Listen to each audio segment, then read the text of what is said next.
Assalamualaikum warahmatullahi wabarakatuh and salam sejahtera. For English PK LESTARI, we will continue Unit 8, Count Together, Part 3.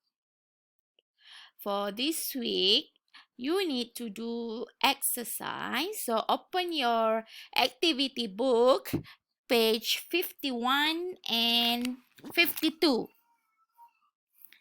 Okay.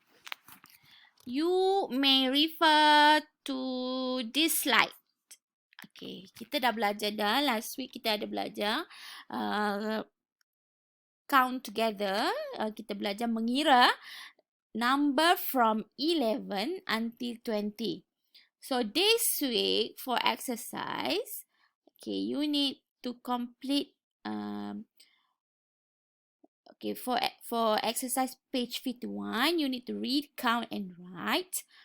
So, there are 3 questions here. Ada 3 soalan di sini. Okay, jadi untuk jawapannya, okay, murid semua jawapan adalah berkenaan dengan numbers. Nombor. Okay, nombor from 11 until 20. Okay, 11, cikgu ulang semula ya. Kita refresh, kita ingat semula yang kita dah belajar last week.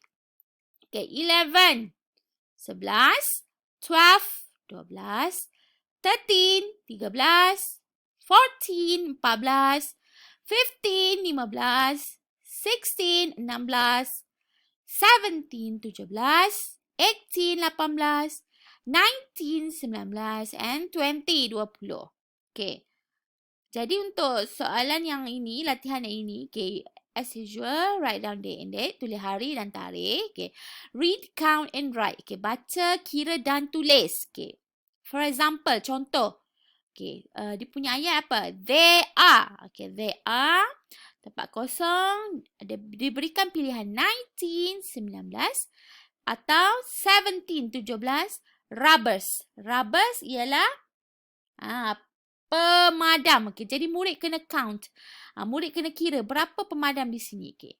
Let's count together.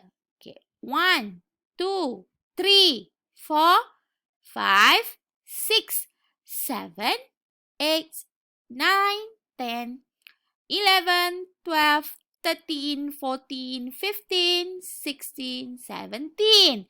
Okay. So there are 17 rubbers. Terdapat berapa tu? 17 pemadam. Jadi, the correct answer is 17. So, write down the correct answer here. Okay?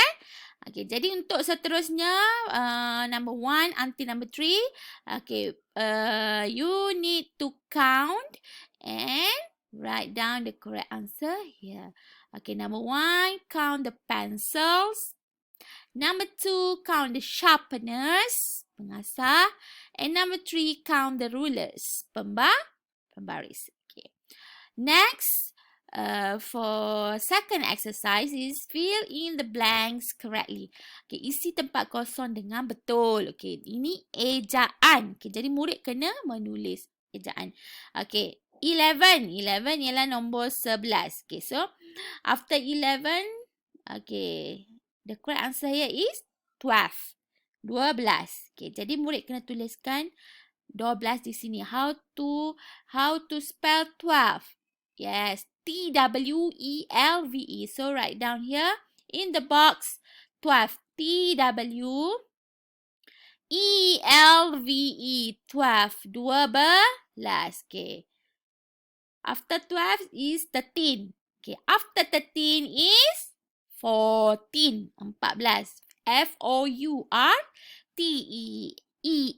Okay, so, okay, murid boleh refer pada slide ini, ya. Okay. Jadi, susunannya macam mana? Okay, from here, 11 until here. Sampai di sini. Okay? Okay, untuk murid yang cikgu bekalkan modul, boleh sambung muka surat berikutnya. Okay, nanti cikgu akan tulis muka surat berapa. Okay? That's all for today. Till next time. Assalamualaikum warahmatullahi wabarakatuh. And salam sejahtera.